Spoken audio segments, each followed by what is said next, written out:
നമ്മുടെ വീട്ടിലെ ചെടികൾക്കൊക്കെ ജൈവവളമാണ് ഇട്ട് കൊടുക്കാറ്.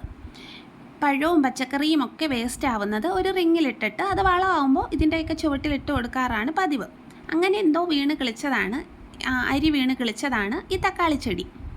ഇപ്പോൾ ഇത് മാറ്റി നടാനുള്ള പരുവമായിട്ടുണ്ട്. അപ്പോൾ എനിക്ക് തോന്നി ഇത് മാറ്റി നടാമെന്ന്. അപ്പോൾ വേരൊന്നും പൊട്ടാതെ പതിയെ അത് എടുത്തിട്ടുണ്ട്. ഇത് ഞാൻ നേരത്തെ നട്ട ഒരു കാന്താരി തൈയാണ് കേട്ടോ. നമുക്ക് ഇതിൻ്റെ ചുവട്ടിൽ നമ്മുടെ തക്കാളി തൈയും കൂടി നട്ടു കൊടുക്കാം. താങ്ങ് വേണ്ട ഒരു ചെടിയാണ് ഈ തക്കാളി കേട്ടോ. അപ്പോൾ അതുകൊണ്ടാണ് ഞാൻ ഇങ്ങനെ ഒരു കമ്പ് കുത്തി വെക്കുന്നത്. ഇനി ഞാൻ നിങ്ങൾക്ക് മറ്റൊരു കാര്യം കാണിച്ചു തരാം. ദാ ഇത് കണ്ടോ, ഇത് കൊറോണ സമയത്ത് ഞാൻ നിർമ്മിച്ചൊരു ചെടിച്ചട്ടിയാണ് കേട്ടോ. ഞാൻ ഈ അടുത്ത സമയത്താണ് ഇതിലൊരു ചെടിയൊക്കെ നട്ടത്. ചെടിയുടെ പേരൊന്നും എനിക്കറിയില്ല, ഞാൻ ഗൂഗിളിൽ നോക്കിയിട്ട് പറഞ്ഞു തരാം കേട്ടോ. നല്ല ഭംഗിയുണ്ട് കാണാനല്ലേ.